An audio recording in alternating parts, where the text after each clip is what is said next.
Hello friends, welcome to my channel. আর আজকের ভিডিওতে আমি উত্থান একাদশীর স্পেশাল আলপনা নিয়ে এসেছি। আর এই আলপনা ডিজাইনটি আপনারা পৌষ সংক্রান্তি, কোজাগরী, লক্ষ্মী পুজো এবং সত্যনারায়ণ পুজোতেও আঁকতে পারেন। আর এই আলপনাতে লক্ষ্মী পুজোতে ব্যবহার হওয়া অনেকগুলি প্রতীকী চিহ্নই কিন্তু ব্যবহার করা হয়েছে। তাই এই আলপনাটা শিখে নিলে আপনারা খুব সহজেই যে কোনো পুজোতে এই আলপনাটা আঁকতে পারবেন। এরপর আমার ভিডিওর টপিকে আসা যাক। এখানে দেখে নিন, আমি 4টি কোণে 4টি স্ক্রোল এঁকে নিয়েছি। এইগুলিকে দেখতে ঠিক যতটা সুন্দর এবং সহজ মনে হয়, কিন্তু এইগুলিকে পারফেক্টলি আঁকা ঠিক ততটাই কঠিন। এই জন্য আপনারা একবার আমার তুলির টানটা ভালোভাবে দেখে নিন।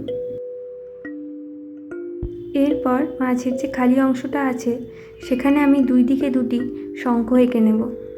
শঙ্খ দুটির শেপগুলোকে অবজার্ভ করলে বুঝতে পারবেন যে আমি প্রথমে দুটো কলকের মতো করে এঁকে নিয়েছি। এরপর দুই সাইড থেকে দুটি স্ক্রোল আমি অ্যাড করে দেবো এবং ধীরে ধীরে এইটিকে একটি শঙ্খের রূপ দেব। আর আমি মনে করি এই প্রসেসে শঙ্খ আঁকা সবথেকে সোজা। আচ্ছা, এখানে আরও একটা কথা বলে রাখি যে এই আলপনাটা কিন্তু মন্দিরে, তুলসী মঞ্চে বা এমন কোনো পবিত্র স্থানে আঁকার জন্য যেখানে সহজে এটির সাথে মানুষের পায়ের স্পর্শ না হয়। আর আমি কেন এটা বলছি সেটা আপনারা একটু পরে বুঝতে পারবেন। তার আগে আপনারা দেখে নিন, স্ক্রোলের দুই পাশের এই যে খালি অংশটা আছে সেখানে আমি ছোট ছোট করে লাইনগুলো টেনে নিচ্ছি। উত্থান একাদশীর যে পুজোটা হয়, মূলত আমি এখানে বাঙালিদের পুজোর কথা বলছি। আমি আমার বাড়িতেও দেখেছি তুলসী মঞ্চের কাছে আখ দিয়ে, ফুল দিয়ে, ফল দিয়ে, প্রদীপ দিয়ে স্থানটিকে সাজানো হয় এবং তার পূর্বে স্থানটিকে গোবরের ছড়া দিয়ে নিকিয়ে সুন্দরভাবে আলপনা দিয়ে রেডি করে রাখা হয়। আর সেই আলপনার জন্য শুদ্ধভাবে আতপ চাল প্রথমে জলে ভিজিয়ে রেখে কিছু ঘন্টা পরে সেটিকে বেটে নেওয়া এবং পরে সেই আতপ চাল বাটা দিয়ে আলপনাটিকে এঁকে নেওয়া হয়। আর পুজোর শেষে সকলে হরিনাম সংকীর্তন করে, করতাল বাজায় এবং এরপরে প্রসাদ বিতরণ হয়। বাড়ির বড়দেরও আমি এই কথাটা বহুবার বলতে শুনেছি, যেখানে ভগবান নারায়ণের পুজো হয় সেখানে মা লক্ষ্মীর স্থায়ী নিবাস হয়। তাই আজকের এই আলপনাতে আমি ঠাকুর লক্ষ্মী নারায়ণের পছন্দের অনেকগুলি বস্তুর প্রতীকী চিহ্ন ব্যবহার করেছি। এরপর কোণার এই অংশটাতে আমি এঁকে নেব পদ্ম ফুল। আর এখানে আমি ফুটন্ত পদ্ম ফুল এঁকেছি। তাই আপনারা একবার দেখে নিন আমি এখানে কিভাবে পদ্ম ফুলগুলো আঁকছি। আপনাদের যদি আমার কাজ ভালো লাগে তো প্লিজ আমার চ্যানেলটিকে সাবস্ক্রাইব করে দেবেন এবং ভিডিওটিকে লাইক করে দেবেন। আর আপনাদের যদি কোনো প্রশ্ন থাকে তো কমেন্টে গিয়ে জিজ্ঞেস করতে পারেন। আপনাদের অনেকেরই এই বিষয়ে একটা কোয়েরি আছে যে আমি অনলাইনে আলপনার ক্লাস করাই কিনা।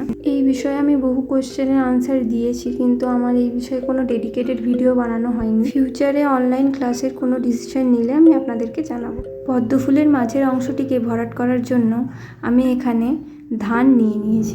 ক্যামেরাতে হয়তো বোঝা যাচ্ছে না, কিন্তু এই ধান দিয়ে সাজানোর পর আলপনাটি দেখতে অপূর্ব সুন্দর লাগছিল। আমার বাড়ির বাগানে এই হলুদ ফুলগুলো পেয়েছিলাম, তাই এই হলুদ ফুলগুলো দিয়ে আমি সাজিয়েছি। আপনাদের বাড়িতে যে ফুলটা অ্যাভেলেবেল থাকবে আপনারা সেটা দিয়ে সাজিয়ে নেবেন। এরপর আমি এখানে ডটগুলো এঁকে নিচ্ছি।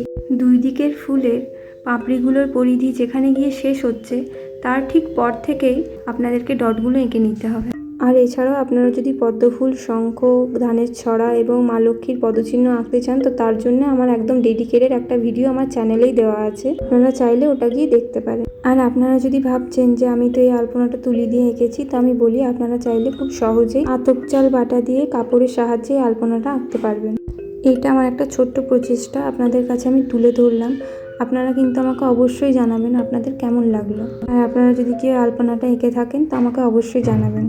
এরপর এখানে দেখুন আমার কাছে একটা ফুল এক্সট্রা হয়ে গেছিলো, তাই সেটাকে আমি এভাবে সাজিয়ে দিলাম এবং এখানে আমি প্রথমে আপনাদের সবাইকে জুম করে ছবিগুলো যেগুলো তুলেছিলাম সেগুলো আমি দেখিয়ে দিচ্ছি। এতে আপনাদের আলপনাটা ভালোভাবে বুঝতে সাহায্য হবে এবং পরে আমি কমপ্লিট আলপনাটার ছবিটাও দিয়েছি।